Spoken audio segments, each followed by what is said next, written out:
Viewers, this is me Abdul Rahman. Welcome you all once again to my YouTube channel Abdul Rahman Khan के नाम से. So, the most interesting and most important topic आज हम discuss करेंगे जो most demanding भी है market में regards essay. So जो काफ़ी स्टूडेंट्स को confusion है short essays में long essays में. So the title there, complete course on short and long essays. ऐसे को शुरू करने से पहले दो तीन बातें जो लाजमी है.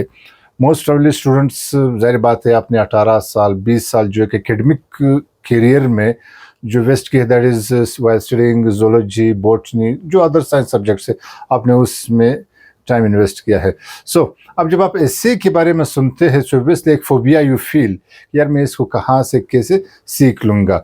एंड फिर जब मार्केट में आप चले जाते हो, मार्केट में जो मेंटोर्स आपको मिलते हैं, उनकी जो पहली डिमांड होती है कि आप पे द फी, 10,000 डिमांड करते हैं, 15,000 डिमांड करते हैं एंड सो ऑन. फिर लेटर ऑन जब आप फ़ी को पे भी कर लेते हो, लेकिन एट द एंड वो आउटपुट आपको नहीं मिलती जो आपको एक डिज़ायर्ड होती है, जो आपको एक रिक्वायरमेंट होती है कि यार मुझे जो चीज़ें सीखनी है लेकिन वो मैं नहीं सीख पाया. सो आज हम कोशिश करेंगे ऐसे को फ्रॉम ए टू जी, यानी अलिफ से लेकर ये तक, ऐसे के बारे में जो भी प्रोज एंड कॉन्स है, जो भी इसके वेयर अबाउट्स है, व्हाट्सएवर, सेंटेंस से लेकर आखिरी कंक्लूजन ऑफ द एसे तक इंशाल्लाह हम कोशिश करेंगे कि इसको कवर कर ले.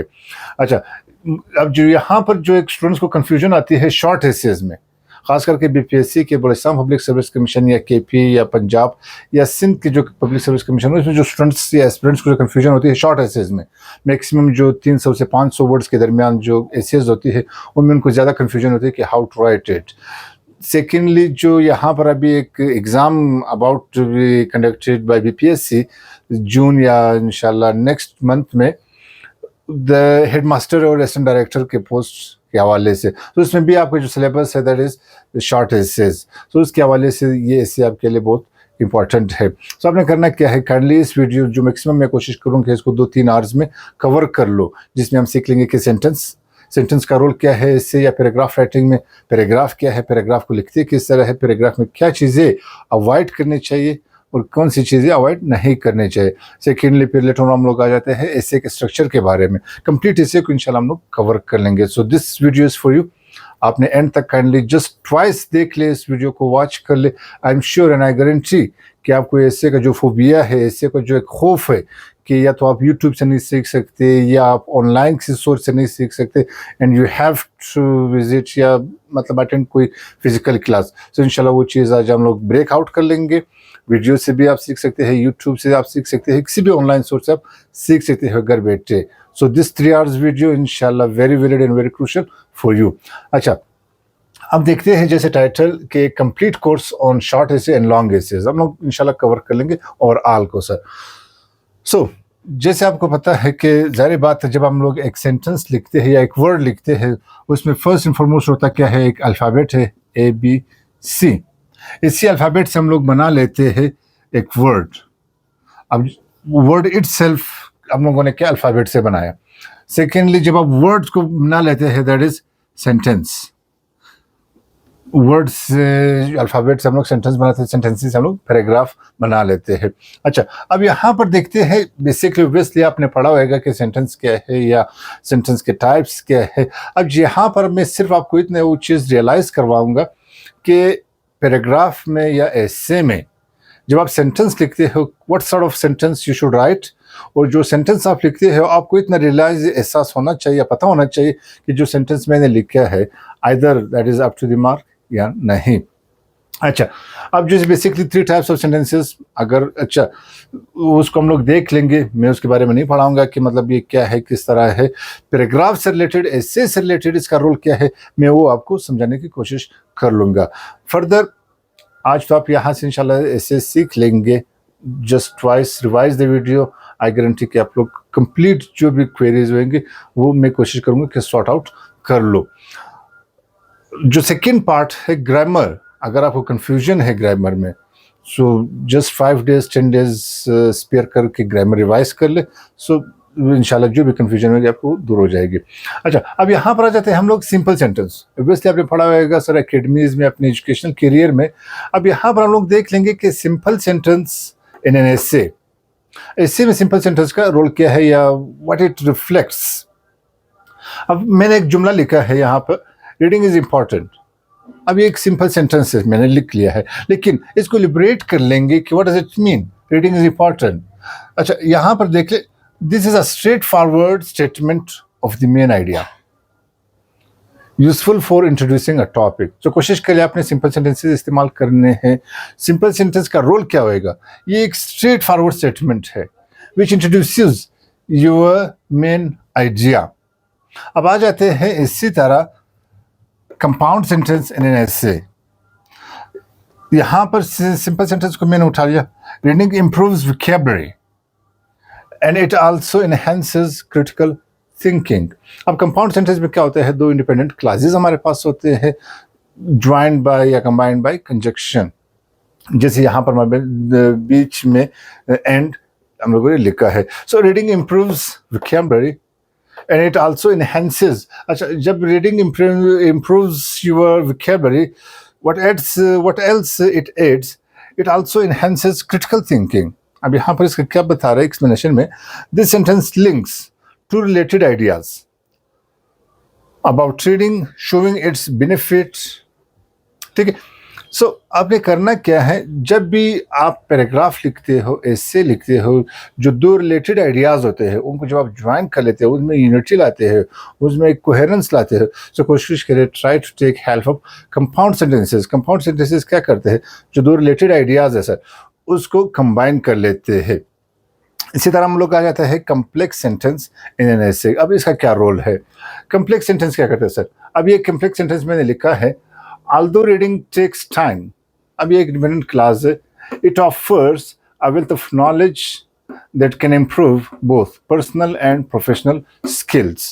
अच्छा, जब रीडिंग टाइम टेक्स, ये कंटेक्स्ट एड कर लेते हैं आपके पैराग्राफ में, आपके एसे में, जो आप एक कंटेक्स्ट की चीज़ में फर्दर एड करना चाहते हो, then you are bound and you should use complex sentence. जैसे यहाँ पर देख लो, although reading takes time, इसी एक जुमले को मैंने क्या किया है, तीनों टाइप्स में आपको समझाने की कोशिश कर रहा हूँ कि what is the role of sentence in an essay या पैराग्राफ में। अभी हम लोग शुरू करेंगे कि पैराग्राफ क्या है, पैराग्राफ को बनाते किस तरह है, एसे क्या है, इन दोनों सारी चीज़ें हम लोग डिस्कस कर लेंगे। ये जस्ट टू रियलाइज कि सेंटेंस का रोल क्या है। फर्दर इसके बारे में आप बेशक फिर ग्रामर ऑनलाइन सोर्सेज सीख सकते हैं। although reading takes time, ये एक डिपेंडेंट क्लास है। अच्छा, जब रीडिंग टेक्स टाइम, अब इसकी कंटेक्स्ट में further its benefit word, it offers a wealth of knowledge that can improve both personal and professional skills.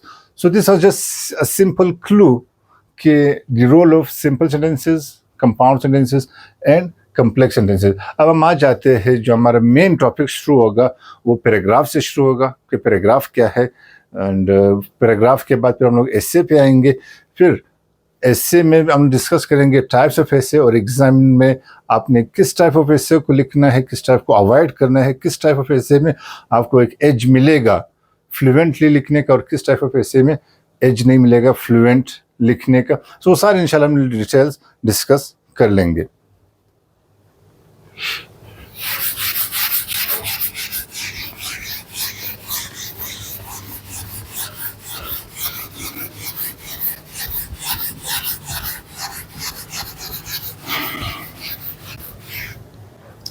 Okay well, एक चीज़ में रख ले डियर स्टूडेंट्स के एसे के बारे में, फर्स्ट एंड फॉरमोस्ट स्टूडेंट्स तो बेसिकली शुरू से ही इस चीज़ में कंफ्यूज हो जाते हैं कि एसे क्या है या इसकी डिफिनेशन किस तरह होने चाहिए।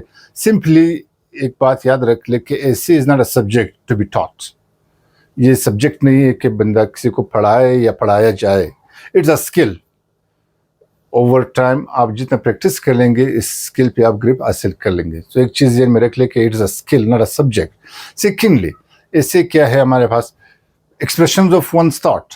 आपकी जो एक एक्सप्रेशंस है, जो भी माइंड में आपने एक स्ट्रक्चर बनाया हुआ है, एक स्टोरी बनाई हुई है, एक मैसेज बनाया हुआ है, आप उसको जब राइटिंग शेप में एक्सप्रेस करते हो, सो उस एक्सप्रेशंस, राइटिंग एक्सप्रेशंस को आप किस तरह ऑर्गेनाइज करते हो, किस तरह प्रेजेंट करते हो। So examiner requires that presentation, that organisation. So maturity of one's thought, expressions of one's thought, किसी का एक्सप्रेशंस जब आप उसको राइटिंग शेप में डिफाइन करते हो या लिखते हो या एक्सप्रेस करते हो, दिस इज कॉल्ड बेसिकली ऐसे। सो आपने कोई एकेडमिक या सब्जेक्टिव डिफिनेशन में परेशान नहीं होना है कि इसका वर्ड क्या है या इसकी डिफिनेशन क्या है। सिंपली एक स्किल है, skill needs requires time, the more you practice उतना ही आप बेहतर उस पर कमांड हासिल कर लेंगे। अब हम देखते हैं फर्स्ट एंड फॉरमोस्ट, जैसे मैंने कहा कि यहाँ पर वर्ड से हम लोग सेंटेंस बना लेते हैं, सेंटेंस से हम लोग पैराग्राफ बना लेते हैं, पैराग्राफ से हम लोग ऐसे बना लेते हैं। दिस इज एक सिंपल जो कॉमन स्ट्रक्चर है, इसका आप नजर में रखना है। अब हम आ जाते हैं पैराग्राफ पे।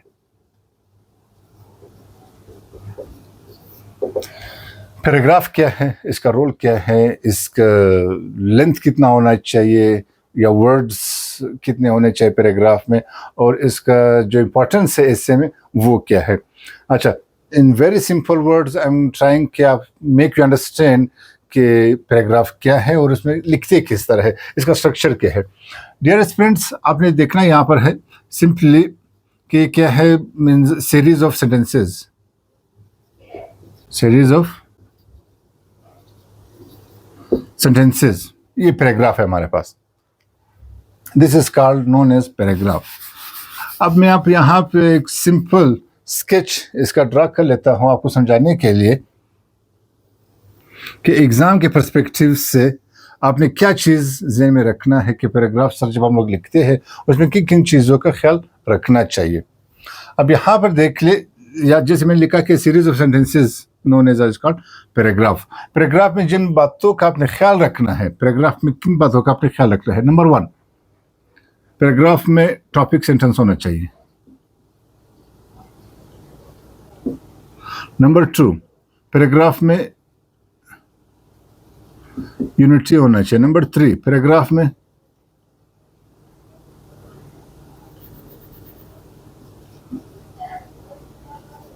कोहेरेंस होना चाहिए। नंबर 4,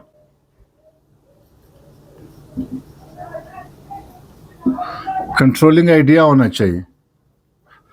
नंबर 5, पैराग्राफ में कंट्रोलिंग आइडिया, या आप यहाँ पे इसको लिख लेते हैं supporting evidence. Number 5,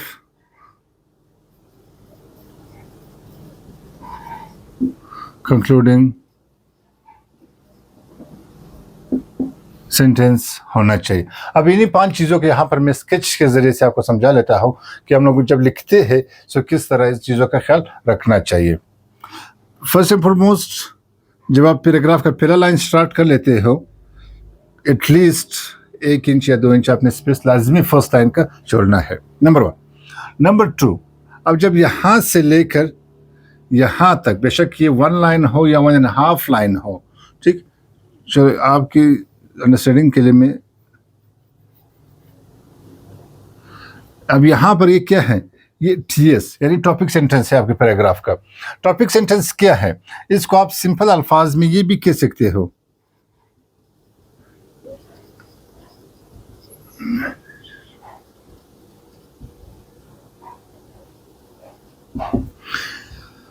mini thesis statement. अब मिनी थीसिस स्टेटमेंट क्या है, जब हम लोग ऐसे पे आएंगे थीसिस स्टेटमेंट में आपको समझाऊंगा, या पर आपने कंफ्यूज फिलहाल नहीं होना है। यानी आपको जो मेन क्रक्स है, ओवरऑल पैराग्राफ किस चीज़ के बारे में है। फर्ज करें आप लिखते हो कि अबाउट माई मदर, अब जो फर्स्ट लाइन होएगा एग्जामिनर को उस फर्स्ट लाइन से ही पता होना चाहिए कि आपका जो पैराग्राफ आपने लिखा है वो अबाउट माई मदर लिखा है, अबाउट माई सिस्टर लिखा है, अबाउट एजुकेशन लिखा है, अबाउट क्लाइमेट चेंज लिखा है आपने। So this first sentence plays a very very vital role. आपने इस चीज़ पर ख्याल रखना है, इस पर प्रैक्टिस करनी है, इसको ज़्यादा मतलब प्रैक्टिस में जब लाएंगे सो आप पैराग्राफ उतना ही बेहतर इंप्रूव कर सकते हैं। सो टॉपिक सेंटेंस आपने लिख लिया। अब यहाँ पर कोशिश करने हैं कि ये फुल स्टॉप, तो यहाँ पर जब आपने लगा लिया, अक्सर स्टूडेंट्स क्या गलती करते हैं, फुल स्टॉप जब लगा लेते हैं यहाँ से एक नया लाइन शुरू कर लेते हैं। No, never.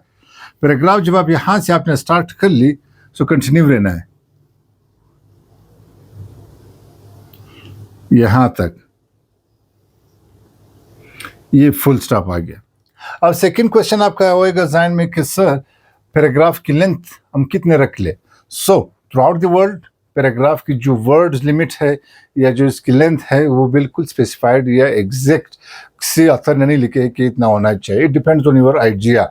So most of जो एक रिकमेंडेड है वो क्या है, आपका पैराग्राफ की जो वर्ड लिमिट है, आप 100 वर्ड्स का लिख सकते हो, आप 120 का लिख सकते हो, आप 150 का भी लिख सकते हो. यहाँ पर मैं लिख लूँ WL. जो वर्ड लिमिट है आपका 120 आप लिख सकते हो, 150 भी आप लिख सकते हो, इसमें कोई परेशानी वाली बात नहीं है. तो पैराग्राफ में करना क्या है, आपने सबसे पहले टॉपिक सेंटेंस का ख्याल रखना है. टॉपिक सेंटेंस के बाद जो यहाँ पर अब देखो यहाँ ये जो एक सीक्वेंस वाइज आ रहा है, आपने क्या करना है, यूनिटी का. यूनिटी क्या मतलब, वननेस, यानी एक आइडिया पर होना चाहिए. One paragraph means one idea. यहां पर मैं लिख लूं,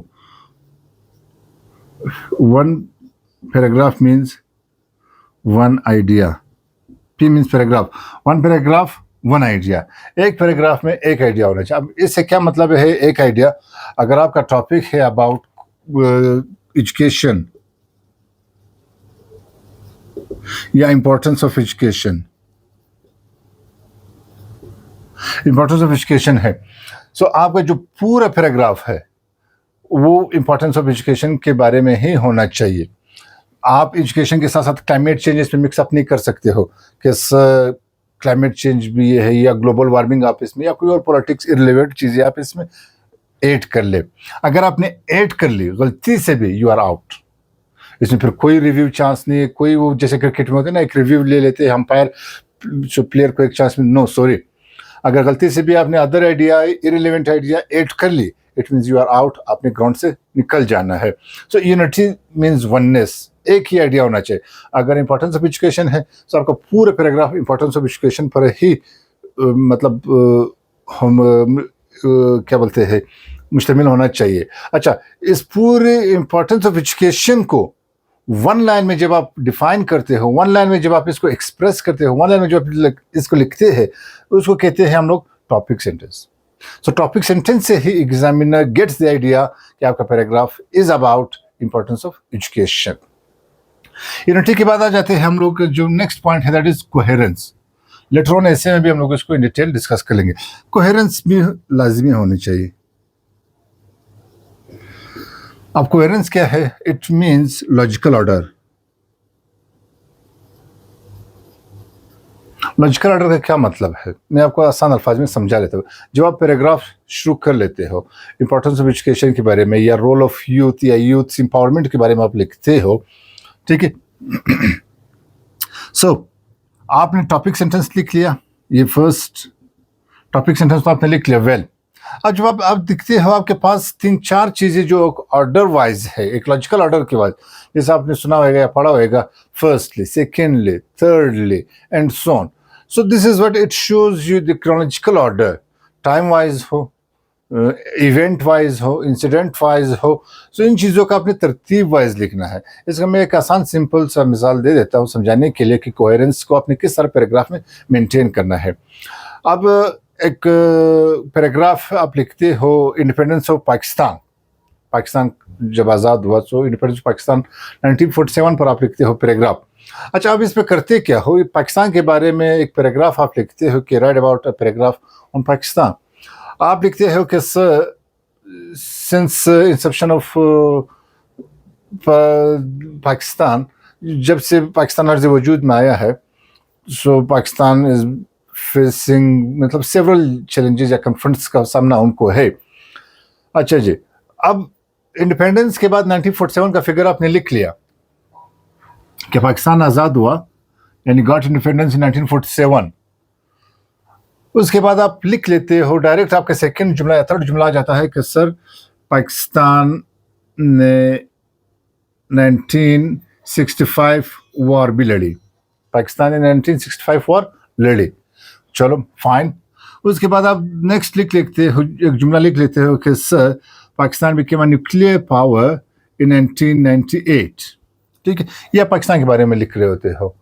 अब यहाँ पर देखो 1947, उसके बाद आप जंप करे 1965 को, इसके बाद आप जंप करे 1998 को. आपको अगेन ख्याल आ जाता है कि सर पाकिस्तान से ईस्ट पाकिस्तान अलग हुआ 1971 में।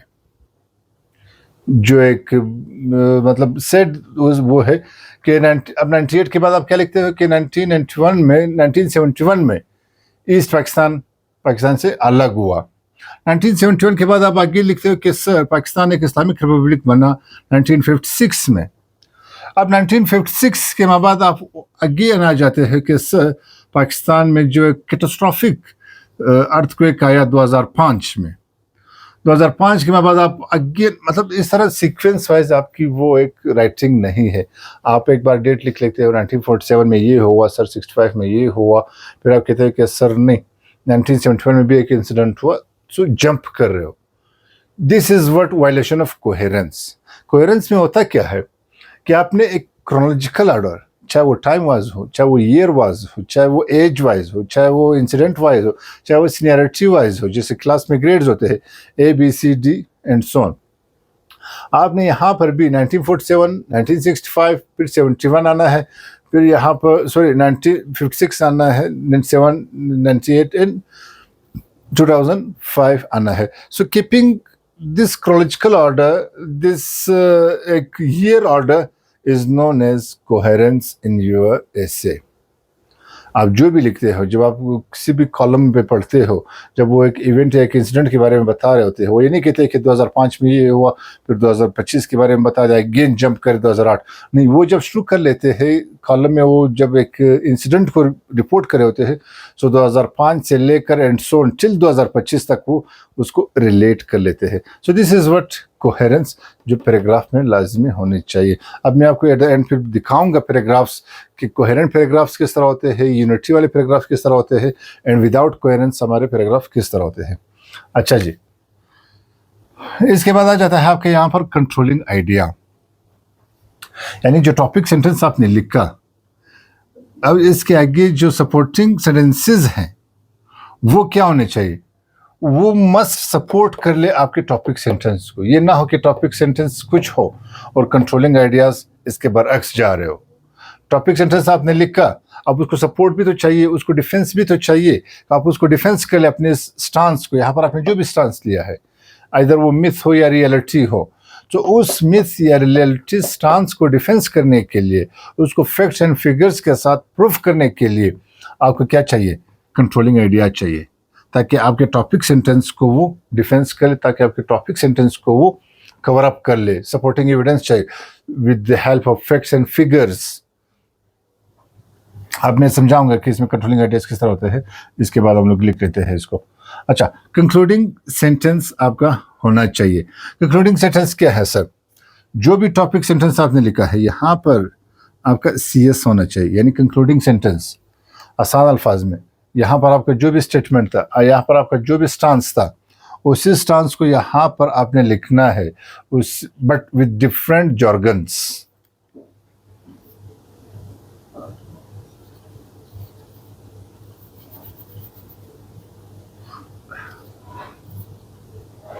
डिफरेंट जॉर्गन्स के साथ आपने लिखना है, यानी जो भी यहाँ पर वो सेंटेंस आइडिया स्टांस वही हो, लेकिन अल्फाज उसके सिर्फ चेंज हो। ये ना हो कि यहाँ पर आपने स्टांस लिया है कि global warming is a myth, ठीक है। अब जब यहाँ पर आप आ जाते हो, यहाँ पर आपने फैक्ट्स एंड फिगर्स दे दिया, एट द एंड आप कहते हो कि oh sorry yes sir, global warming is a reality, hence it has been proved that global warming is a reality। अब आपका जो स्टांस वहाँ पर था, यहाँ पर आपने चेंज कर लिया। अगर ये गलती भी की, सो इट मीन्स आप पिच से आउट है, आपने क्रीज से निकलना है, आउट ऑफ द ग्राउंड। कोई भी रिव्यू चांस आपको दोबारा नहीं मिलेगा। आपने करना क्या है, idea remain the same, stance remain the same, but with different jargons, with different words. So ये एक बेसिक जो कॉमन स्ट्रक्चर है आपका पैराग्राफ का। अब मैं एक पैराग्राफ शॉर्ट सा लिख लेता हूँ, यहाँ पर आपको समझाने की कोशिश करूँगा कि इसमें कोहेरेंस एंड यूनिटी किस तरह इन लोगों ने मेंटेन की हुई है। सो लेट्स सी।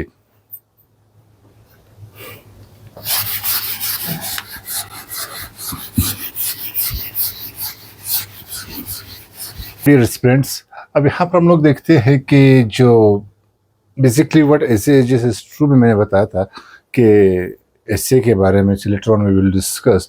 तो एक चीज़ आपने अच्छी तरह ध्यान में रखना है कि essay is not a subject, essay is a skill. अब एग्जामिनर को क्या रिक्वायर्ड है, क्या रिक्वायरमेंट चाहिए? Examiner requires a presentation. So इससे को आप सिंपल अल्फाज में समझने के लिए the expression of one's thought in writing, जो भी आपके एक्सप्रेशन है, जो भी आपके थॉट्स है, उसको how do you express in writing shape, उसको हम कहते हैं एसे। सो अब जब एग्जामिनर आपके एसे को इवेल्युएट करते हैं, वो कौन से पैरामीटर्स को चेक करते हैं, कौन से वो पैरामीटर्स इन्वॉल्व है।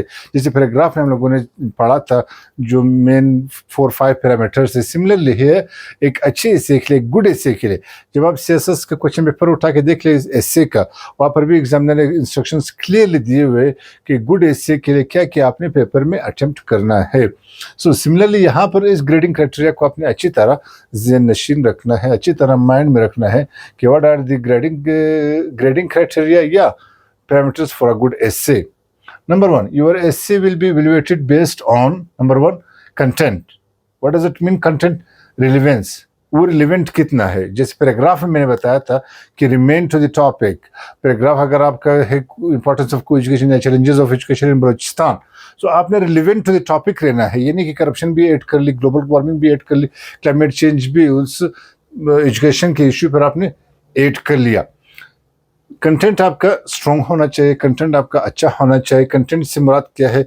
रिलेवेंस, कितना आप रिलेवेंट टू द टॉपिक लिखते हो, जो भी examiner topic assigns. Depth means आपकी रिसर्च उस टॉपिक पर कितने है, आपने उस टॉपिक पर कितना कमांड, डेप्थ ऑफ नॉलेज कितना है। So that also matters in the criteria of content. And originality of the ideas, कितना मतलब दैट आइडिया इज ओरिजिनल जो आपने लिखा है। Structure, logical flow and organisation. अब लॉजिकल फ्लो से क्या मुराद है?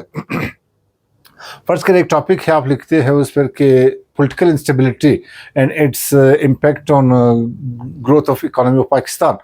आप करते क्या है, जब आप लिखते हैं उसमें इश्यूज तो हाईलाइट कर लेते हो, लेकिन उसको एक लॉजिकल फ्लो में नहीं लिखते हो। आपने करप्शन लिख लिया, आपने बैड गवर्नेंस लिख लिया, आपने सिविल मिलिट्री इश्यूज पर बात कर ली, लेकिन उन सब चीज़ों को, उन सब जो इश्यूज थे, उनके एक लॉजिकल फ्लो, जैसे हम लोगों ने पैराग्राफ में डिस्कस किया कोहेरेंस, एक क्रोनोलॉजिकल ऑर्डर में, फर्स्ट सेकेंड थर्ड, हाउएवर, मतलब जो ट्रांजिशनल वर्ड्स हैं हमारे पास, उस ट्रांजिशनल वर्ड के ज़रिए से आप एक लॉजिकल फ्लो अपने टॉपिक का किस तरह बनाते हैं, वो लाजमी होना चाहिए आपके स्ट्रक्चर में, बजाय कि आप जस्ट लिस्ट कर ले। जिस कहते हैं ना हम लोग पॉइंट 1, जिस मैंने यहाँ पर लिख लिया, एक लिस्ट है 1 2 3 4 5। So most of the students जो एक मेजर मिस्टेक कर लेते हैं और फिर इसका ऐसे फेल हो जाता है, तो वो तो बाहर आके यही क्लेम करता है कि सर मैंने बहुत अच्छा लिखा, मेरे पास ये मटेरियल था, मेरे पास ये मवाद था, लेकिन उस मटेरियल, उस मवाद को आया आपने एक लॉजिकल फ्लो में लिखा या नहीं? या पहले करप्शन लिखा, फिर गवर्नेंस लिखा, फिर बीच में आ गए करप्शन पर, फिर बीच में चले गए क्लाइमेट चेंज पर, फिर बीच में चले गए सिविल मिलिट्री इश्यूज पर, फिर बीच में चले गए फेयर और नॉट फेयर इलेक्शंस पर। तो इस तरह एक लॉजिकल फ्लो आपका नहीं बन पा रहा। तो जब आप लॉजिकल फ्लो को अवॉइड कर रहे थे इन ऑर्गेनाइजेशन, अब देखो यहाँ पर भी मैंने लिखा है कि इसे एक स्किल है, उस स्किल में एग्जामिनर को क्या रिक्वायर्ड है? प्रेजेंटेशन। आप अपने उस थॉट्स को, आप अपने उस जो एक इमेज, जो एक स्ट्रक्चर आपने माइंड में बनाया है, उसको आप किस तरह प्रेजेंट करते हो। So getting grip on this presentation, presenting your right जो थॉट्स है इन राइटिंग शेप, उस प्रेजेंटेशन स्किल को आप सीखते हैं, इट मीन्स आपने ऐसे सीख लिया। Similarly examiner requires organisation. जितना अच्छा से अच्छा आप ऑर्गेनाइज करेंगे पॉइंट्स को, मतलब 10,000 कैंडिडेट से 10,000 ने वही टॉपिक अटेम्प्ट कर ली कि करप्शन इश्यू पर, क्लाइमेट चेंज पर। अब एग्जामिनर किस तरह उस 10,000 में से वो जो 200 या 150 कैंडिडेट सीएसएस में पास होते हैं, या जैसे रिसेंट पीसीएस रिजल्ट में पास हुए, अब उसमें उसे किस तरह पिक आउट कर लिए, उसमें इन 2 चीज़ों को देखते हैं sir, logical flow and organisation. मैंने भी क्लाइमेट चेंज लिखा, आपने भी क्लाइमेट चेंज लिखा, अदर्स कैंडिडेट्स ने भी क्लाइमेट चेंज लिखा। अब वो जो पास हुआ उसमें और मेरे हिस्से में क्या फ़र्क था, उसने क्या चीज़ मुझसे बेहतर की थी, वही लॉजिकल फ्लो पर, मतलब क्लाइमेट चेंज पर वही मटेरियल्स मेरे पास भी थे, वही बुक्स जो मार्केट में अवेलेबल है मेरे पास भी थे, उसके पास भी थे। 2-3 रिसर्च पेपर मैंने पढ़े, 2-3 रिसर्च पेपर उसने पढ़े। अब जो मेन डिफरेंस यहाँ पर आ जाता है, जो पास एंड फेल का क्राइटेरिया आ जाता है। सो उसमें क्या हो जाता है सर, मैंने क्या गलती की, फर्ज करें लॉजिकल फ्लो मेरा सही नहीं था, क्लाइमेट चेंज पर इश्यूज तो मैंने लिख लिए, ये क्लाइमेट चेंज इस वजह से है, ये रीजन है, ये कॉजेज है, ये इसके इम्पैक्ट्स है। ऑर्गेनाइज मैंने सही नहीं किया। जो कैंडिडेट पास हुआ उसने क्या किया, मुझसे बेहतर ऑर्गेनाइज किया, उसने मुझसे बेहतर क्या किया, लॉजिकल फ्लो में उन चीज़ों को लिखा जो एग्जामिनर को पसंद आया, कि आपका टॉपिक रिलेवेंट था, डेप्थ ऑफ नॉलेज थी, रिसर्च बेस्ड था, ओरिजिनलिटी ऑफ द आइडियाज था उसमें, और स्ट्रक्चर वाइज जब हम बात कर लेते हैं उसमें लॉजिकल फ्लो भी था। स्ट्रक्चर वाइज जब हम लोग बात करें उसमें ऑर्गेनाइजेशन मीन्स आप सीक्वेंस वाइज, तरतीब वाइज आउटलाइंस चीज़ें इसको किस तरह बना लेते, मैनेज कर लेते हो। जैसे मैंने आपको बताया था पैराग्राफ में कोहेरेंस के उसमें, कि आप पाकिस्तान पर ऐसे लिखते हो, पाकिस्तान 47 में आज़ाद हुआ, 1998 में न्यूक्लियर पावर, एटॉमिक पावर बना, फिर आप again back to 1965 war discuss करते हो। ये एक लॉजिकल फ्लो नहीं है, ये एक ऑर्गेनाइज्ड पैराग्राफ या ऐसे आपका नहीं है। सो this is what grading criteria में जो सेकंड मोस्ट इंपॉर्टेंट है, अपने स्ट्रक्चर का ख्याल रखना है। स्ट्रक्चर में इन तीन चीज़ों को अपने जहन में रखना है। थर्ड आ जाता है लैंग्वेज। लैंग्वेज का कितना रोल है सर? लैंग्वेज में ग्रामर, आपके पास रिसर्च है, आपके पास लॉजिकल फ्लो है, आपके पास ऑर्गेनाइजेशन है, लेकिन आपका ग्रामर वीक है। आप टेंसेस, आप क्लॉजेज, आप एंड सो ऑन, मतलब ग्रामर मीन्स एवरीथिंग। आप ग्रामर में वीक है sir, again you are out, race से आप स्ट्रेट अवे आउट है। आपकी विकेबलरी पावर वीक है सर।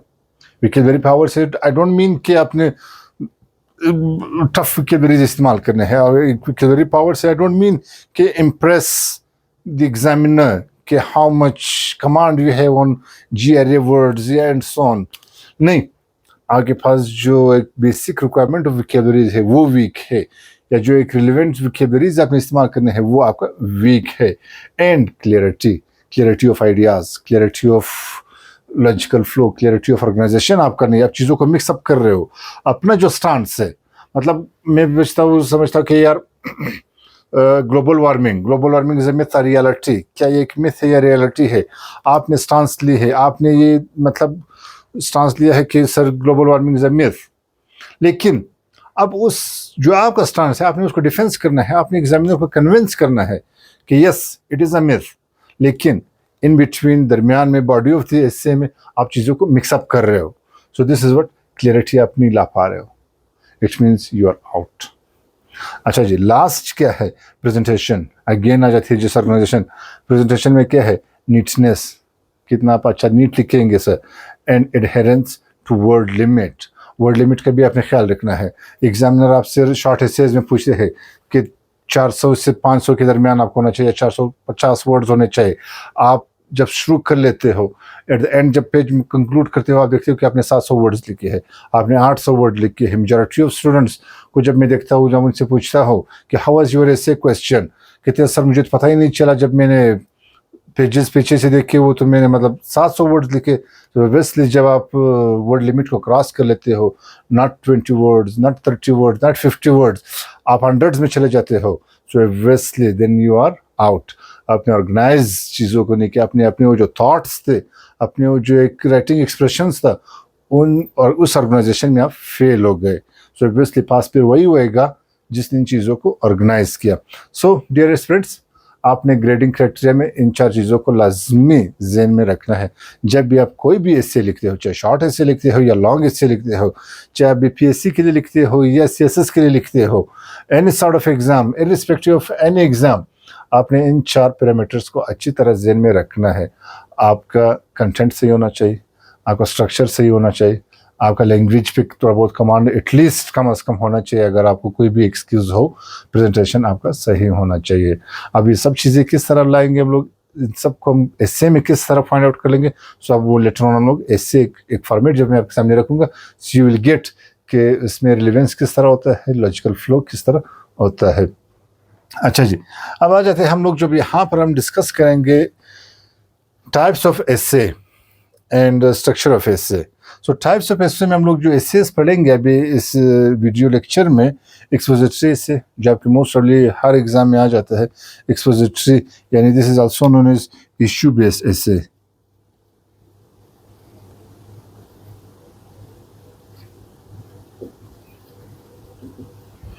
Issue based essay. अच्छा, जो एक दूसरा कन्फ्यूजन स्टूडेंट्स को मोस्ट प्रॉब्ली एग्जाम में होता है, आइडेंटिफिकेशन ऑफ द टॉपिक, उसको ये कन्फ्यूजन हो रही होती है कि सर आइदर दिस ऐसे इज एक्सपोजिटरी, आर्गुमेंटेटिव, डिस्क्रिप्टिव या लिटरेरी।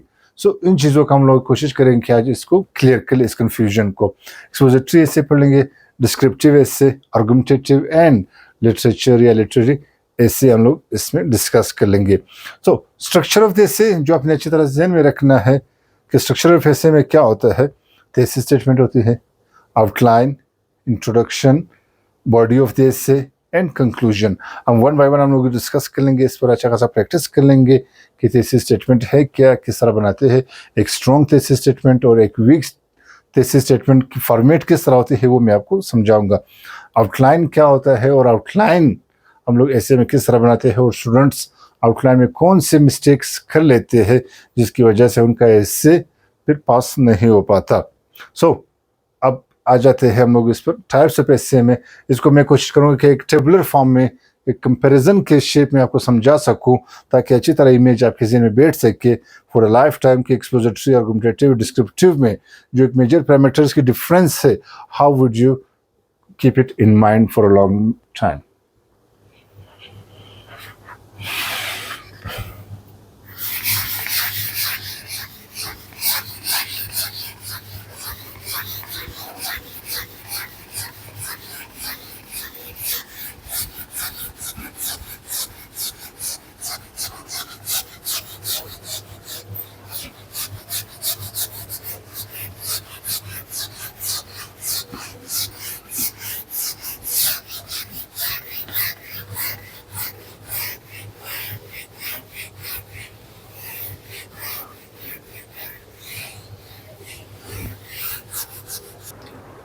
ओके डियर स्टूडेंट्स, अब यहाँ पर हम लोग देख लेते हैं की डिफरेंसेस। पहले इसको समझ लेते हैं। जैसे मैंने कहा कि टाइप्स ऑफ एसे में हम डिस्कस करेंगे expository, argumentative, descriptive and literary essays. अब इनके जो की डिफरेंसेस को टेबुलर फॉर्म में जब आप अंडरस्टैंड कर लेंगे सो एग्जाम में इंशाल्लाह it would be easy for you to pick the topic easily. अब की डिफरेंसेस इसमें क्या है सर? जो मेजर डिफरेंसेस है descriptive, expository and argumentative essay में। लिटरेरी का that is very easy, so मैं आपको एट द एंड उसमें समझा दूंगा। डिस्क्रिप्टिव, एक्सपोजिटरी एंड आर्गुमेंटेटिव में की डिफरेंस आपने अब फीचर्स वाइज हम लोग देख लेते हैं इसको। पर्पस, अब डिस्क्रिप्टिव ऐसे क्या है? डिस्क्रिप्टिव वर्ड डिस्क्राइब से निकला है, टू डिस्क्राइब समथिंग। आपको कोई भी ऑब्जेक्ट दिया जाता है, आपको कोई भी एक इमेज दिया जाता है, आपको कोई भी इंसिडेंट के बारे में एक टॉपिक दिया जाता है, आपको किसी भी इश्यू के बारे में दिया जाता है, that just you need to describe it. So ये डिस्क्रिप्टिव वर्ड डिस्क्राइब से ही निकला है। To describe means to explain something. अब to create a vivid means clear picture using sensory details। अब sensory details क्या है? जैसे sound, touch, smell, feel, emotions etcetera. So उसके ज़रिए से आप इस चीज़ जब एक टॉपिक को मतलब डिस्क्राइब करते हैं, so that sort of essays can be a descriptive essay जिसमें आप एक विविड पिक्चर क्लियर कर लेते हो using sensory details. Later on इसको डिटेल हम डिस्कस कर लेते हैं। अच्छा, एक्सपोजिटरी में क्या है पर्पस इसका? टू एक्सप्लेन, इन्फॉर्म और क्लेरिफाई अ टॉपिक लॉजिकली। एक चीज़ और ध्यान में रख ले कि expository is also issue based.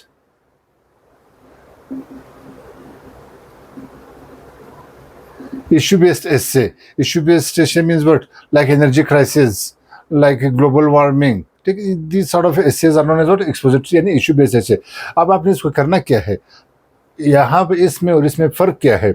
यहाँ पर just to create, यहाँ पर to explain what? Inform mean जो भी इंफॉर्मेशन है वो आपने देना है। एनर्जी क्राइसिस पर प्रीवियस डेटा क्या था, प्रेजेंट डेटा क्या है, ठीक है, this is what that you need to explain it.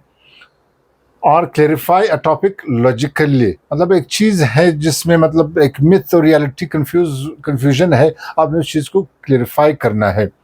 Next, अब यहाँ पर आ जाता है आर्गुमेंटेटिव में। To persuade, persuade mean to convince the reader by presenting arguments and counter arguments.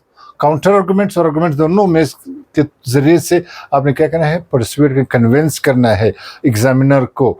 फ़र्ज़ कर लेगी एग्जांपल मैं इसलिए दे देता हूँ, एक टॉपिक दिया जाता है कि जेंडर इक्वलिटी यानी जो मेल एंड फीमेल है, ठीक है, both sexes, gender equality is a myth. मतलब ये एक मिथ है, नॉट अ रियलिटी। आपने स्टांस, आपसे ऑप्शन क्वेश्चन दिया जाता है कि is gender equality myth a reality, आप उसको चूज कर लेते हो कि it's a reality. Gender equality क्या है? एक रियलिटी है। अब आपने करना क्या है? आपने कोई उसमें चीजें कर, अच्छा, टू परसुएट, आपने अब उस स्टांस को with facts, figures, statistics and counter arguments के साथ प्रूफ करना है कि yes, gender equality is reality. Clear? अच्छा जी, अब यहाँ पर आ जाते हैं, इसका टोन से हम लोग समझ लेते हैं कि ये क्रिएटिव होता है, डिस्क्रिप्टिव, एक्सप्रेसिव होता है एंड ऑफन इमोशनल। अब इसका मैं एक एग्जांपल सिंपली दे देता हूँ कि ऑफन इमोशनल से मतलब आप जैसे लिटरेचर नॉवेल्स पढ़ लेते हो, मतलब या जैसे शेक्सपियर हैमलेट्स के जो ड्रामाज है वो चेक कर लेते हो, सो उसमें इमोशंस वगैरह भी इंक्लूड हो जाते हैं। अच्छा जी, यहाँ पर देख लेते हैं एक्सपोजिटरी हिस्से में क्या होता है, न्यूट्रल होते हैं, फॉर्मल एंड फैक्ट बेस्ड होते हैं। आर्गुमेंटेटिव में क्या होता है, again persuasive, logical and opinionated, मतलब ओपिनियन आपने जो भी स्टांस ले लिया उस स्टांस को आपने प्रूव करना है, इधर आर्गुमेंट के साथ या काउंटर आर्गुमेंट्स, और you can use both of them also. ठीक है, यहाँ पर जस्ट मीन्स योर स्टांस, जो भी स्टांस हो आपका, इधर रियलिटी हो या मिथ हो, ग्लोबल वार्मिंग हो, जेंडर इक्वलिटी हो एंड सो ऑन। फोकस यहाँ पर क्या होता है इसमें, सेंसिटिव डिटेल्स, लाइक अब जैसे यहाँ पर एक लफ्ज मैंने इसके sensitive details, sight, sound, smell, touch, taste, these are what sensitive details. अच्छा जी, यहाँ पर इसमें होता क्या है, फोकस इस पर, facts, definitions, comparison, cause effect analysis. अब यहाँ पर थोड़ा बहुत मैं और एक्सप्लेन कर लेता हूँ कि कॉज इफेक्ट एनालिसिस में इसमें होता क्या है। अब यहाँ पर आपके पास तीन चीज़ें, इसमें कंपैरिजन भी होती है, कॉज इफेक्ट एनालिसिस। चलो पहले मैं ये समझा लेता हूँ, लेटर ऑन इस पॉइंट पर मैं अगेन सेपरेट लिख लेता हूँ आपको समझाने के लिए। Argument, evidence and counter arguments, use of opinion. अब डिस्क्रिप्टिव हिस्से में you can include personal emotions and impressions, लेकिन यहाँ पर एक्सपोजिटरी में no personal opinion, only factual information. जिसमें मैंने कहा एनर्जी क्राइसिस इन पाकिस्तान, ठीक, कॉजेज एंड इफेक्ट। अब एनर्जी क्राइसिस है, उसके जो कॉजेज एंड इफेक्ट्स है, उसकी जो भी फ्रेश अपडेट्स है या प्रीवियस डेटा है, रिसेंट है, और इसके क्या causes and effects in future हो सकते हैं, that just you have to present and organise it with logical flow. So personal opinion आपका ये नहीं होना चाहिए इसमें, but here you can use it your emotions and impressions. यहाँ पर strong personal stance, strong personal stance मतलब क्या है, अब मतलब आपने, मैंने कहा ना, स्टांस ले लिया कि can capital punishment B bend, मतलब जो कैपिटल पनिशमेंट है वो ख़त्म होना चाहिए या नहीं होना चाहिए। आपकी जो भी ओपिनियन हो, वो जो स्ट्रॉन्ग ओपिनियन आप ले लेते हो उसको अपने फैक्ट्स एंड फिगर्स के साथ प्रूफ करना है with reasoning and evidence. So this was just, इसकी डिफरेंस को आप अच्छी तरह से ध्यान में रख ले कि इनके मेजर डिफरेंसेस क्या है। अब मैं एग्जांपल वाइज ऐसे लिख के आपको समझा लेता हूँ कि how to differentiate in your exam paper. Okay dear students, अब यहाँ पर हम लोग देख लेते हैं एक्सपोजिटरी ऐसे के फर्दर 3 एस्पेक्ट्स जो आप टॉपिक को पिक करने में, समझने में एग्जाम में आपको आसानी होगी। इनमें 3 एस्पेक्ट्स और फर्दर इन्वॉल्व होंगे एक्सपोजिटरी टॉपिक में। कॉजेज एंड इफेक्ट रिलेशन उसमें होएगा, कंपैरिजन का होएगा एंड कंट्रास्ट का होएगा। अब एग्जांपल से इसको समझते हैं। Energy crisis in Pakistan, causes and implications. अब एनर्जी क्राइसिस क्या है, एक इशू है, सो कॉजेज एंड इम्पैक्ट्स, ठीक है। सो cause and effect relations आएगा, so it means directly you have to understand, or you should understand that it is an expository, so you have to just with facts, figures, आपने इसको proof करना है, just explain करना है, rather using your own words, your own personal opinion आपने उसमें use नहीं करना है। अच्छा जी, ग्लोबल वार्मिंग, मिथ और रियलिटी। अब ग्लोबल वार्मिंग क्या है, एक इश्यू है, मिथ और रियलिटी एक कंट्रास्ट है। क्लियर? अब globalisation has created more problems than solutions. अब यहाँ पर ये क्या है, कंपैरिजन है।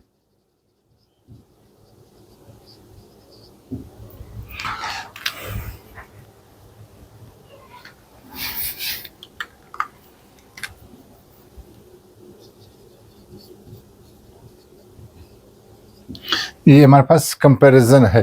तो जब आपके पास इस तरह 3 एस्पेक्ट्स इन्वॉल्व हो जाए, so it mean that is expository essay.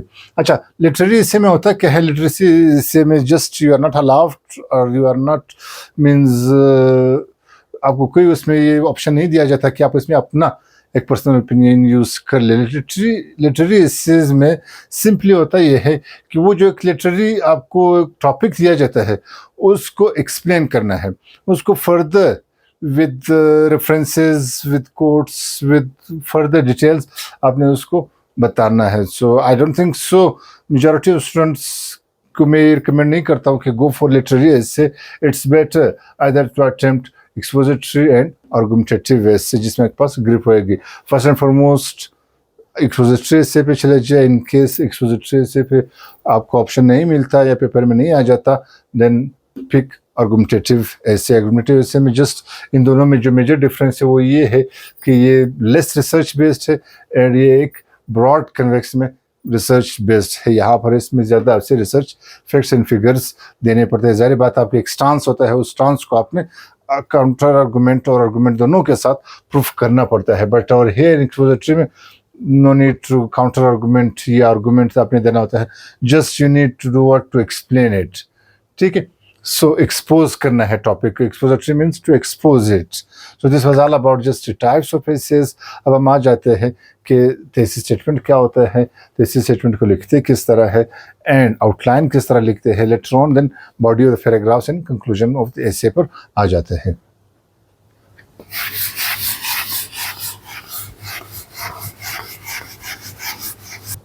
Okay dear aspirants, अब यहाँ पर हम लोग देख लेते हैं कि व्हाट इज थीसिस स्टेटमेंट और इसका रोल क्या होता है एसे में। बेसिकली आसान अल्फाज में समझने के लिए crux of your essay is thesis statement. अच्छा, इसमें कुछ एम्बिग्विटीज पाए जाते हैं थीसिस स्टेटमेंट के हवाले से। एक तो इसको लिखने में कन्फ्यूजन बच्चों को मतलब एस्पिरेंट्स को होती है। दूसरा जो एक मेन कन्फ्यूजन इसमें होती है स्टूडेंट्स को या एस्पिरेंट्स को, वो होती है कि सर इसको शुरू में लिख ले, एंड में लिख ले या मिडल में लिख ले। तो इस चीज़ को माजर इसको रिमूव कर लेंगे सर कन्फ्यूजन को। क्रक्स ऑफ योर एसे यानी कंप्लीट जो क्रक्स है, जो कंप्लीट जो एक स्टांस है आपका, जो एक व्यू है, जो एक ओपिनियन है, जो आपने एक्सप्लेन करना है या बताना है, उसको जब आप लमसम 3, 4, 5 सेंटेंसेस में लिखते हो, that is known as what your thesis statement. अब एक अच्छा थीसिस स्टेटमेंट के लिए 4-5 जो पैरामीटर्स है वो क्या है, वो आपने ज़हन में रखने हैं ताकि थीसिस स्टेटमेंट बनाते वक्त, थीसिस स्टेटमेंट लिखते वक्त वो मिस्टेक्स आप ना कर ले। अब मैं कोशिश करता हूँ कि हर पैराग्राफ के हवाले से मैंने कहा कि 4-5 पैरामीटर्स आप ज़हन में रख ले। ग्रेडिंग क्राइटेरिया में ऐसे के हवाले से मैंने बताया था कि 4-5 पैरामीटर्स ज़हन में रख ले। सिमिलरली थीसिस स्टेटमेंट के हवाले से ये 4-5 पैरामीटर्स आप ज़हन में रख ले। जब भी आपके ज़हन में होएगा उसको बनाते वक्त, आई डोंट थिंक सो इंशाल्लाह you commit any sort of you make any mistake किसी भी चीज़ में। अब major parameters of a good thesis statement, thesis statement के जो मेजर पैरामीटर्स जो मतलब वो लिखने हैं कि स्पेसिफिक होना चाहिए, कंसाइज होना चाहिए, फोकस्ड होना चाहिए एंड एजरेटिव होना चाहिए। थीसिस स्टेटमेंट को क्या होना चाहिए, ये जो 4 पैरामीटर्स है। अब स्पेसिफिक से क्या मतलब है, अवॉइड वेग लैंग्वेज, एम्बिग्विटी आपकी उसमें ना हो, be clear about your point. ये ना हो कि मतलब आप शुरू से ही अपना जो स्टार्ट में स्टांस आपने लिया है उसमें आप एजिटेट कर रहे हो कि यस या नो, ग्लोबल वार्मिंग मिथ और रियलिटी। अब आप स्टार्ट से ही जब कंफ्यूज हो, घबरा रहे हो कि आप इधर इट इज यस और नो, या आप मे बी और शायद में बात टाल मटोल कर लेते हो, इट मीन्स एग्जामिनर शुरू से ही आपको आउट कर लेते हैं। सो अवॉइड वेग लैंग्वेज मीन्स मिक्स अप नहीं करना चीज़ों को, डोंट बी कंफ्यूज्ड। ना एग्जामिनर को ये एक्सप्रेशन देना है कि आप खुद ही कंफ्यूज हो इस टॉपिक को अटेम्प्ट करते हुए कि अब ये रियलिटी हकीकत है या हकीकत नहीं है। So be clear. Number 2, concise, no fluff. मतलब ये ना हो कि आपने हाफ पेज थीसिस स्टेटमेंट बना ली या just 1 sentence, half sentence thesis statement बना ली, इस तरह भी नहीं हो। सो फ्लफ इसमें कोई ना हो। एटलीस्ट देख ले 2 वर्ड, 2 सेंटेंसेस बनते हैं, 3 बनते हैं या 4 बन जाते हैं थीसिस स्टेटमेंट, वो आपने बनाना है। अच्छा जी, मीन कंसाइज हो, बस ये रहे। फोकस्ड आपने रहना है। Stick on one central idea, जो भी आपका टॉपिक हो, जो भी आपका मतलब जो स्टांस आपने लिया हो, उसी पे ही आपने फोकस रहना है। हियर देयर आपने बाल को फेंकना नहीं है, क्योंकि you are suppose to compete Balochistan या Pakistan. Assertive means take a clear stance. जैसे मैंने शुरू में बताया था कि मे बी परहैप्स एटसेट्रा। अब मैं कहता हूँ कि जेंडर इक्वलिटी मिथ या रियलिटी है। आप जब थीसिस स्टेटमेंट बना लेते हो, आप कहते हो maybe sir it's reality, maybe it's a myth, in my point of view it may be a reality. So इस तरह की जो आपके point of view maybe perhaps this and that, इन चीज़ों को अपने घर में रखना है, ठीक है, संभाल करके। बट पेपर में आपके स्टांस क्लियर होने चाहिए। जब वो स्टांस आप ले लेते हो और उसको फिर आपने प्रूफ करना है। So when you do this all, so I am sure इंशाल्लाह you will pass your essay paper. अब एक एग्जांपल में समझा लेता हूँ कि इसमें इन चारों चीज़ों को हम लोग देख लेते हैं। टॉपिक है हमारे पास political polarisation in Pakistan. Political polarisation obviously एक कॉमन टॉपिक है जो आजकल डिबेट है अंडर के जो डिवीज़न है हमारे पॉलिटिकल मेन स्ट्रीम जो पार्टीज़ है उनमें जो एक डिवीज़न है उस पर एक टॉपिक है। अब इसका थीसिस स्टेटमेंट बना लेते हैं। एक थीसिस वीक है और दूसरा एक स्ट्रॉन्ग थीसिस स्टेटमेंट। हम देख लेते हैं कि वीक थीसिस स्टेटमेंट किस तरह एक बच्चे ने बनाई है और स्ट्रॉन्ग थीसिस स्टेटमेंट किस तरह स्टूडेंट्स ने लिखा है। अच्छा जी, अब ये वीक थीसिस स्टेटमेंट डिविएटेड मतलब आप सेंट्रल आइडिया से, सेंट्रल जैसे यहाँ पर लिखा था मैंने कि stick on one central idea. आप सेंट्रल आइडिया से डिविएट कर रहे हो, आप दूर जा रहे हो, लेकिन जब आप दूर जाएंगे तो ऑब्वियसली आपका थीसिस स्टेटमेंट वीक होएगा। तो एग्जामिनर को आपके थीसिस स्टेटमेंट से ही पता चल जाएगा। सो पेपर चेक करने में वो ज़्यादा मुशक्कत उसको नहीं होगी, विद इन 30 सेकेंड्स वो पास या फेल कर लेगा आपको। वीक थीसिस स्टेटमेंट क्या है सर? अब ये टॉपिक है आपके पास political polarisation in Pakistan. Pakistan's politicians have failed to deliver economic development and have ignored rural areas.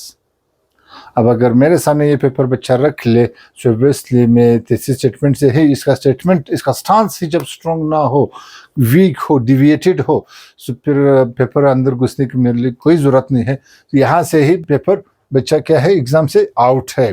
क्यों? अब यहाँ पर इसने जो फ्लॉ की है, जस्ट ही हैज टारगेटेड या pointed out the economic management या economic mismanagement of Pakistan politicians. हालांकि जो स्ट्रिक्ट होना चाहिए था उसको, जो हमारा एक पॉलिटिकल डिस्कशन है उस पर उसको डेमोक्रेटिक नॉर्म्स इसने नहीं डिस्कस की, इंस्टीट्यूशंस उसने डिस्कस नहीं की, एक कल्चरल कंसेंसस उसने डिस्कस नहीं किए इसमें थीसिस स्टेटमेंट में। सो दिस इज़ व्हाट एक फ्लॉड यानी एक वीक थीसिस स्टेटमेंट है।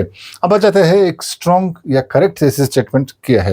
ये जस्ट एग्जांपल समझाने के लिए ज़रूरी नहीं कि दिस इज़ 100% करेक्ट, जस्ट इन दोनों के कंपैरिजन में। So this is preferable one, ठीक है। Political polarisation in Pakistan is weakening, कमज़ोर कर रहा है democratic institutions. Hope so visible हो आपको, मैं रीड कर रहा हूँ, आप जब अगर विजिबल नहीं है या बहुत नीचे मैंने लिखा है तो आप उसको नोटबुक से वर्बली मेरे वॉइस से नोट करके लिख ले। Democratic institutions by fostering mistrust, encouraging populist, ये वर्ड पॉपुलिस्ट है, POPULIST, populist narratives and eroding the cultural of consensus building। अब यहाँ पर इसने 4-5 चीज़ें पॉलिटिकल पोलराइजेशन पाकिस्तान के कहते हैं, डेमोक्रेटिक नॉर्म्स, डेमोक्रेटिक इंस्टीट्यूशंस को वीक कर रहे, मिसट्रस्ट बढ़ रहे उसमें, यूथ और पब्लिक एंड पॉलिटिशियंस में, इनकरेजिंग पॉपुलिस्ट नैरेटिव्स। आप गूगल में सर्च करिए, एक बहुत बड़ा मेजर टॉपिक है पॉलिटिकल साइंस में, populist narratives and eroding the culture of, यानी जो कंसेंसस का जो एक कल्चर है, कॉम्प्रोमाइज़ का जो एक कल्चर है, बैठ मिल के मसाइल का हल निकालने का जो एक कल्चर है वो ख़त्म हो रहा है। सो जाहिर बात है अब जब आप इन दोनों को एनालाइज कर ले, so you would prefer this one. So this was what all about how to make a thesis statement या what is thesis statement.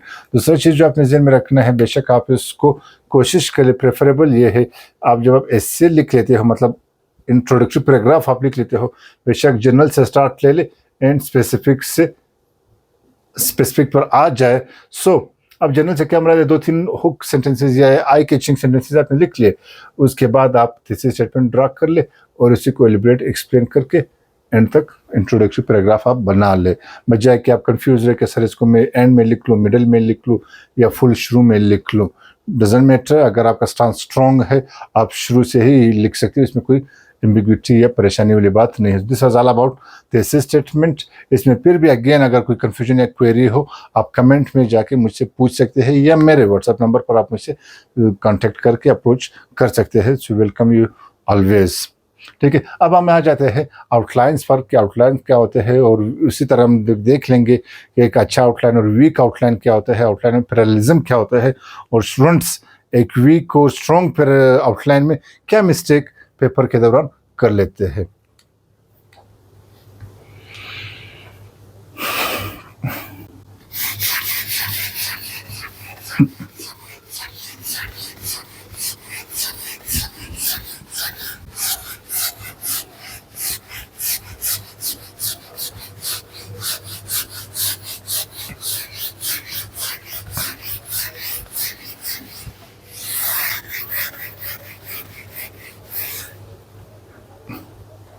Okay dear experience, अब हम लोग देखते हैं कि जैसे थीसिस स्टेटमेंट हम लोग डिस्कस कर चुके हैं ना।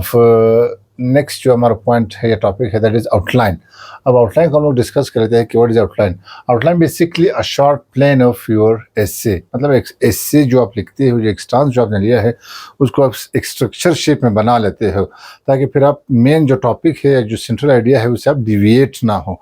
सो आउटलाइन ये आपको हेल्प आउट कर लेता है जब भी आप अटेम्प्ट कर रहे होते हो, मतलब एक एसे को आपने 400 लिख के 500 वर्ड लिख के आप 2000 ऐसे वर्ड्स ऐसे लिख रहे हो। सो आउटलाइन आपको एक स्ट्रिक रखता है उस कंप्लीट एसे को अपने सेंट्रल आइडिया के दरमियान इर्द गिर्द घूमने में। अच्छा जी, so short plan of your essay एक स्ट्रक्चर है आपके एसे का ना। आउटलाइन जब आप बनाते हैं, जो majority of the aspirants mistake कर लेते हैं, कॉमन मिस्टेक कर लेते हैं, सो कोशिश करते हैं आज उसको अवॉइड करने के लिए। अच्छा जी, use a phrase not full sentence. Students क्या करते हैं, फुल सेंटेंस लिख लेते हैं जो टोटली मतलब बिल्कुल रिकमेंडेड नहीं है किसी भी एग्ज़ाम में। तो आपने करना क्या है, फ्रेज यूज़ करना है, फुल सेंटेंस यूज़ नहीं करना है। अच्छा जी, जो मोस्ट इंपॉर्टेंट है, रिमेंबर अगेन है, जो मैं कहता हूँ कि अक्सर स्टूडेंट्स जो गलती करते हैं, एक एक्सपीरियंस ने मुझे ऐसे भेजा कि सर आप इसको चेक कर ले। इवन उसने लिखा क्या था कि जस्ट 2022, मतलब यूक्रेन वॉर था या जो भी था topic, I don't remember exact. अब ये 2022, अब मतलब 2022 में अटैक हुआ था जो भी था, अब 2022 भी इसने एक आउटलाइन टाइटल दी हुई थी जो बिल्कुल टोटली मतलब आपने अवॉइड करना है। आपने क्या रहना है, be parallel in structure. Outline के स्ट्रक्चर में आपने बी पैरेलल रहना है। अगेन आई रिपीट कि आपने बी पैरेलल रहना है। वन वर्ड या इस 2022 का फिगर्स एंड सोन ये चीज़ें नहीं लिखने हैं, बिल्कुल भी नहीं लिखने हैं। या अगर आपको किसी ने पढ़ाया है या अगर आपने किसी बुक में देखा है तो उस बुक को फाड़ दिया, किसी ने पढ़ाया है जाकर उसको चैलेंज कर ले कि सर ये आप किस तरह पढ़ा रहे हो, या कहाँ से पढ़ाया आपने, मुझे इसका सोर्स दे दे। अच्छा जी, बी पैरेलल इन स्ट्रक्चर। अब इसका मतलब क्या है, आपने जब भी कोई भी आउटलाइन जब आप बनाते हो, मतलब आउटलाइन की जो सब हेडिंग्स बनाते हो या मेन हेडिंग्स बनाते हो, उनमें 3 चीज़ों का ख्याल रखना है आपने। जब भी आपका जो फ्रेज स्टार्ट होएगा, या तो नाउन होना चाहिए, जेरंड होना चाहिए, वर्ब होना चाहिए, मतलब वर्ड से वो कोई भी स्टाइल हो, एडजेक्टिव फ्रेज से आप स्टार्ट कर लेते हो, किसी भी फ्रेज से आप स्टार्ट करते हो, लेकिन स्ट्रक्चर रिमेन द सेम। अब इसका मतलब क्या है, ये ना हो कि पहला जो एक सब हेडिंग आपने बनाया है वो स्टार्ट नाउन से है, दूसरा जुमला जो बनाया है वो जेरेंट से स्टार्ट है, जी मीन जेरेंट, तीसरा जो आपने बनाया है वो वर्ब से स्टार्ट है। सो ये रिकमेंडेड बिल्कुल नहीं, आपने पैरेलल रहना है। मतलब आप एनर्जी क्राइसिस पर लिखते हो, इससे एनर्जी क्राइसिस में जब आप काजिज पर आ जाते हो, काजिज में आपने 5 आउटलाइंस बना लिए। अब वो जो 5 आउटलाइंस है, अगर आपने पहला लिख लिया स्टार्ट कि ये काज है या एनर्जी का, ठीक है, सो जो फर्स्ट वर्ड है यानी जो सेंटेंस स्टार्ट है नाउन से आपने स्टार्ट कर लिया, जो बाकी 4 है वो भी नाउन से स्टार्ट होने चाहिए। अगर आपने जेरेंट से स्टार्ट ली है तो बाकी जो 4 आप आउटलाइन एडिंग्स बना रहे वो भी जेरेंट से होने चाहिए।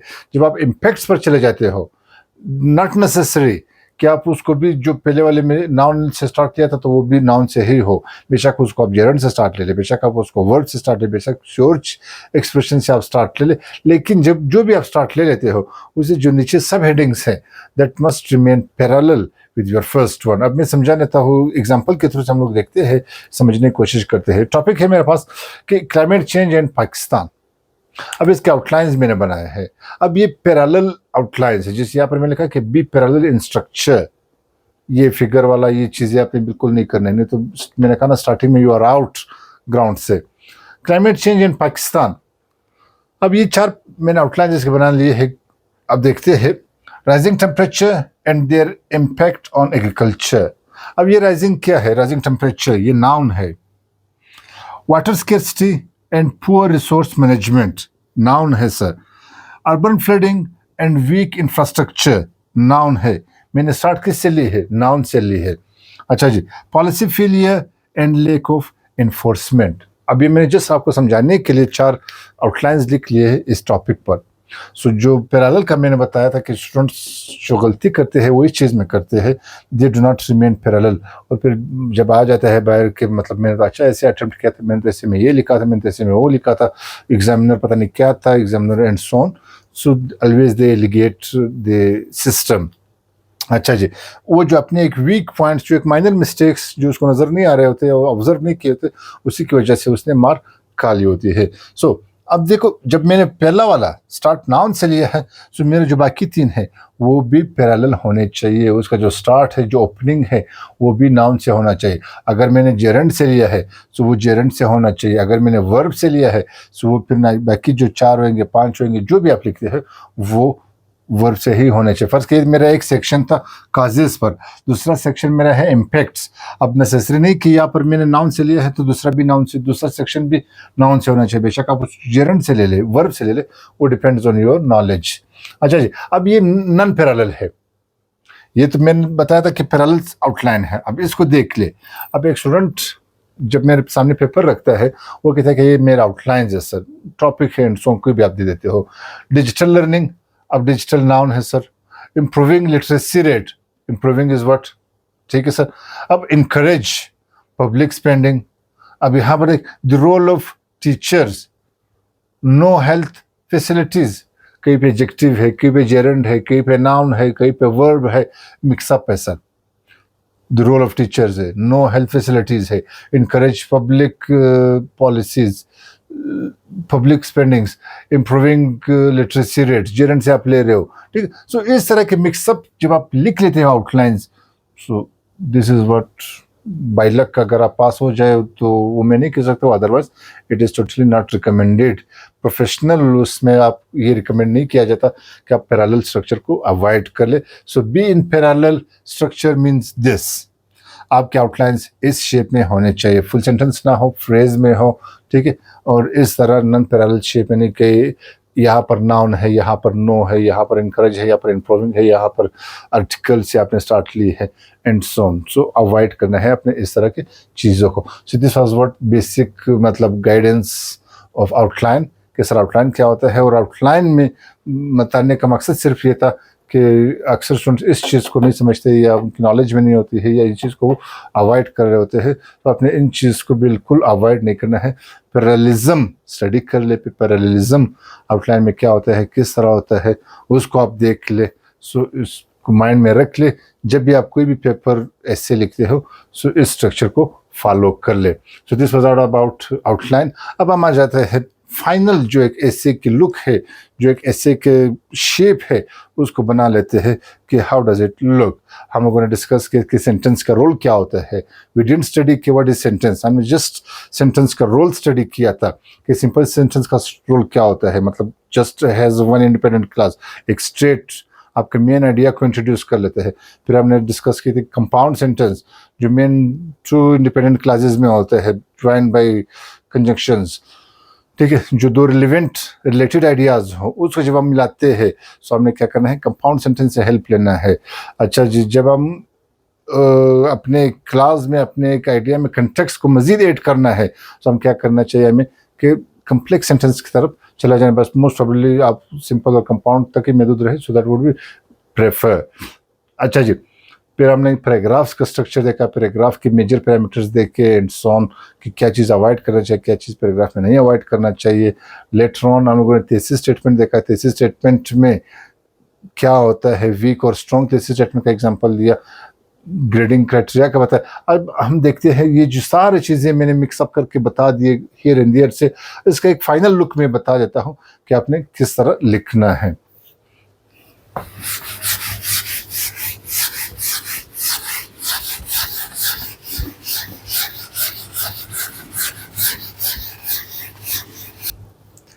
अगर ये स्टूडेंट्स अब हम देखते हैं कि जो मेजर पॉइंट्स है to be remember for essay writing, जैसे हम लोगों ने पैराग्राफ के लिए मेजर पॉइंट्स पढ़े थे कि उसको ज़हन में रखना है आपने, थीसिस स्टेटमेंट के लिए पढ़ा था,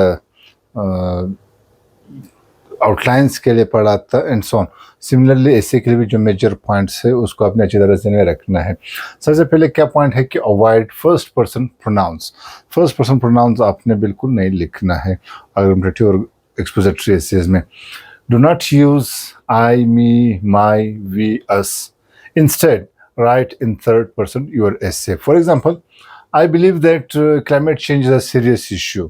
अब आपने स्टार्ट क्या से ली है कि आई बिलीव से ली है, सो आई को आपने टोटली अवॉइड करना है, सिंपली से climate change is a serious issue. अच्छा जी, avoid second person you, your, yours.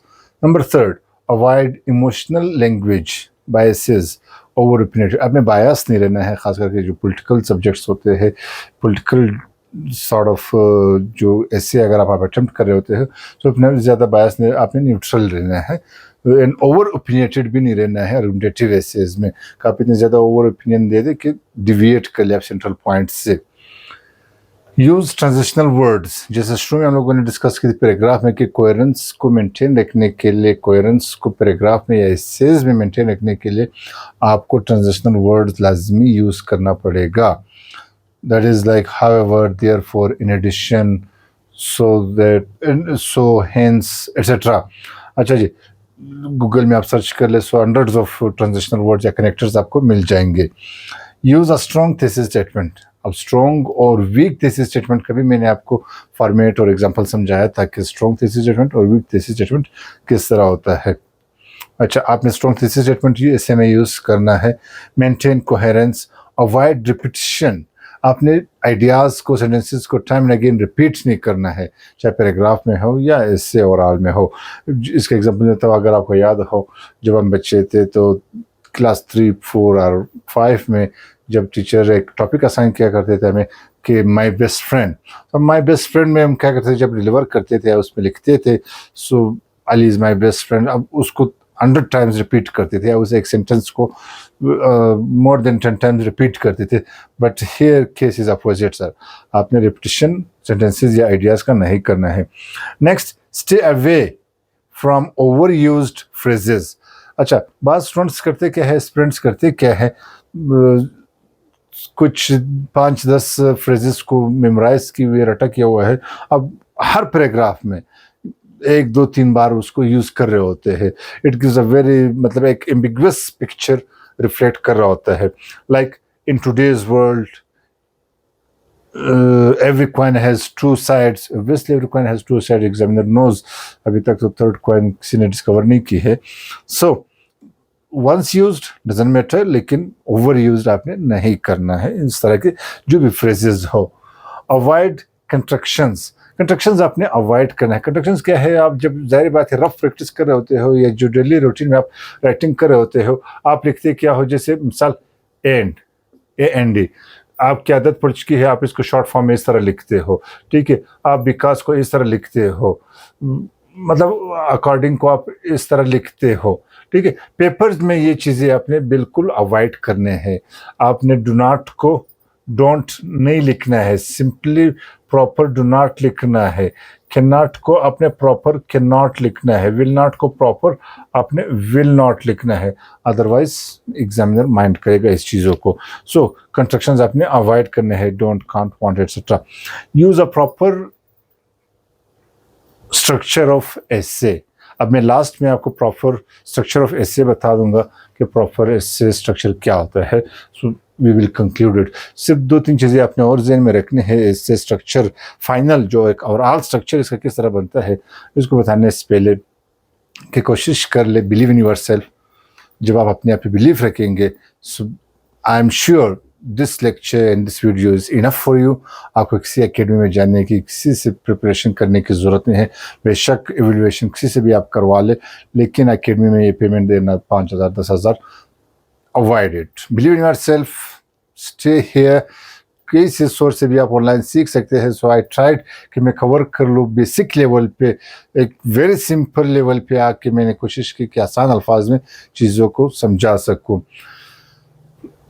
अच्छा जी, जो आपको कहीं भी कंफ्यूजन हो, कहीं भी अगर कोई क्वेरी मुझसे मिस हुआ हो या कोई पॉइंट मैंने मिस की हो, सो आप कमेंट सेक्शन में मुझसे पूछ सकते हैं कि सर ये पॉइंट मुझे कंफ्यूजन हुई है, अगर आप ये क्लियर करवा ले।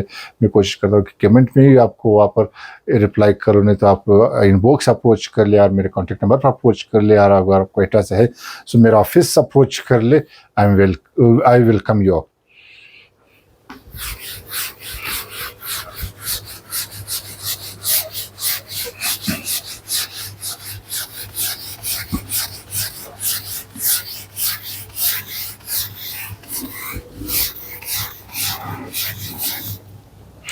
अब देखते हैं प्रॉपर यूज़ ऑफ स्ट्रक्चर, जो स्टूडेंट्स को कंफ्यूजन होती है।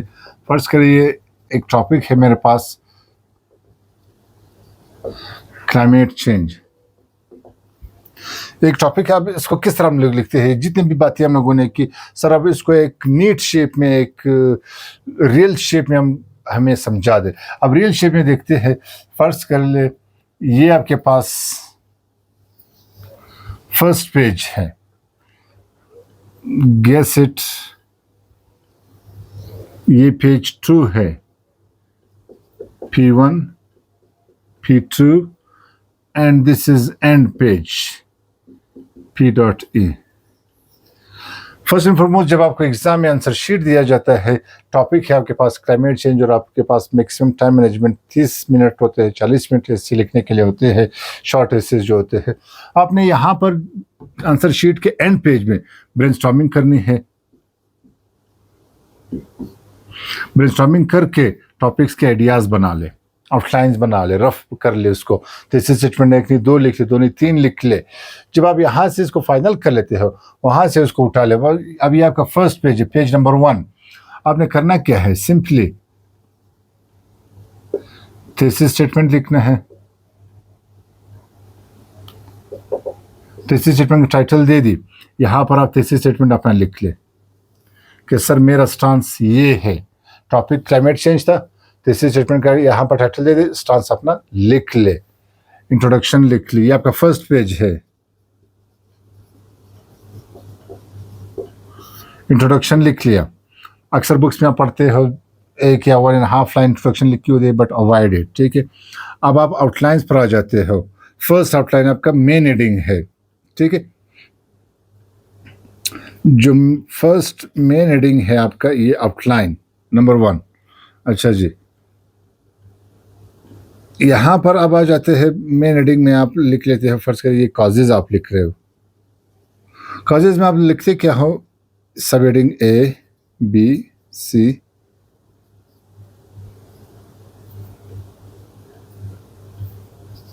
D। दूसरा मेन हेडिंग आपका शुरू हुआ, सिमिलरली तीसरा शुरू हुआ, एंड कंक्लूजन। ये आपका कंक्लूजन हुआ। एक चीज मैं यहां पर समझा दूं आपको,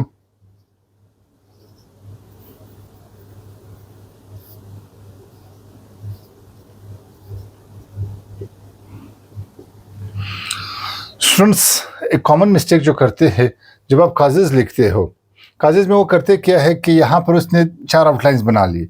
जब आपने 4 आउटलाइंस बना लिए काजेज के, वो करते हैं कि यहाँ पर उसके 2 आउटलाइंस बना लेते हैं इम्पैक्ट्स के, ये आपका इम्पैक्ट्स है। या यहाँ पर वो 5 लिख लेते हैं, यहाँ पर 3 लिख लेते हैं, यहाँ पर 2 लिख लेते हैं, यहाँ पर 7 लिख लेते हैं। आपने एक बैलेंस शेप में चलना है, एक बैलेंस स्टाइल में अपने ऐसे को लीड करना है। अगर यहाँ पर कॉजेज आप 3 लिख लेते हो, यहाँ पर भी 3 होने चाहिए। और एक चीज़ अगेन आई विल रिपीट कि पैरेललिज्म आपने अवॉइड नहीं करना, जो शुरू में मैंने आउटलाइंस के बारे में बताया था। यहाँ पर अगर 4 आउटलाइंस है, यहाँ पर भी 4 आउटलाइंस होने चाहिए। जब ये आपने लिख लिया, अब आ जाते हैं हम लोग नीट पेज पे, पेज नंबर 2। ये भी नीट पेज था, पेज नंबर 2 में। पेज नंबर 2 में आप कोई भी आउटलाइंस, कोई भी हेडिंग, कोई भी नंबरिंग, कुछ भी अपनी लिख सकते हो। जस्ट आपने बस बिस्मिल्लाह करके शुरू करना है। 1 इंच स्पेस छोड़ दी, यहाँ से आपने इंट्रो लिखना शुरू कर दिया। एसे का इंट्रोडक्शन, जो आपका एसे का इंट्रोडक्शन होता है दैट इज मैक्सिमम 10 से 15% होता है। 10 से 15% आपका मैक्सिमम एसे होता है। अच्छा जी, यहाँ पर फर्ज करें आपका ये इंट्रोडक्टरी पैराग्राफ खत्म हुआ। यही थीसिस स्टेटमेंट, बाज़ स्टूडेंट्स कंफ्यूज होता है कि सर थीसिस स्टेटमेंट को यहाँ पर लिख ले, ना लिख ले, शुरू में लिख ले, मिड में लिख ले या एंड में लिख ले। यहाँ पर इसमें अगेन मैं आपको बता दूँ कि मुख्तलिफ जो मेंटोर्स होते हैं उनकी मुख्तलिफ राय होती है और व्यूज़ होती है।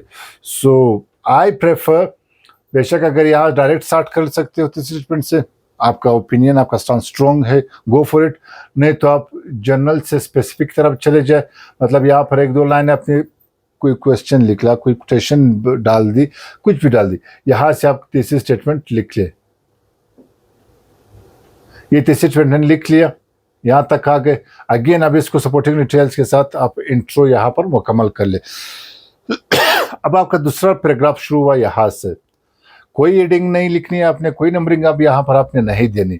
अब जो एक चीज़ का ख्याल रखना है वो ये है कि काजेज जो यहाँ पर आपने लिखे हैं, फर्स्ट काज नंबर 1, काज नंबर 2, काज नंबर 3, ये जो काज नंबर 1 आपने लिखा है, यहाँ पर फर्स्ट लाइन जो आपका इंट्रो के बाद जो फर्स्ट पैराग्राफ होएगा, यहाँ पर ये जो फर्स्ट पैराग्राफ, सॉरी जो फर्स्ट आउटलाइन आपने लिखी है वही यहाँ पर आपने लिखना है। जिस शुरू में मैंने बताया था कि this is called mini thesis statement. अच्छा जी, क्योंकि जब आप, ये आपका टॉपिक सेंटेंस हुआ, फिर इसी टॉपिक सेंटेंस को फिर आप यहाँ पर एसडी से यानी सपोर्टिंग डिटेल्स से, जैसे मैंने एग्जांपल बताया था आपको शुरू में पैराग्राफ पढ़ाते हुए, सपोर्टिंग डिटेल से आपने इसको डिफेंस करना है और ये डिफेंस करेगा आपके सेंट्रल थीसिस स्टेटमेंट को, और यहाँ पर आपका CS आ जाएगा, कंक्लूडिंग सेंटेंस। वही जो सारे पैराग्राफ के रूल्स है यहाँ पर आपने अप्लाई करने हैं और हर चीज़ का ख्याल रखना है। पैराग्राफ 1 लिखा, फिर अगेन पैराग्राफ 2 लिखा आपने, again topic sentence, SD supporting details, CS concluding sentence आपने लिखना है। अब जो पैराग्राफ 2 होगा वो ये आप उठाएंगे।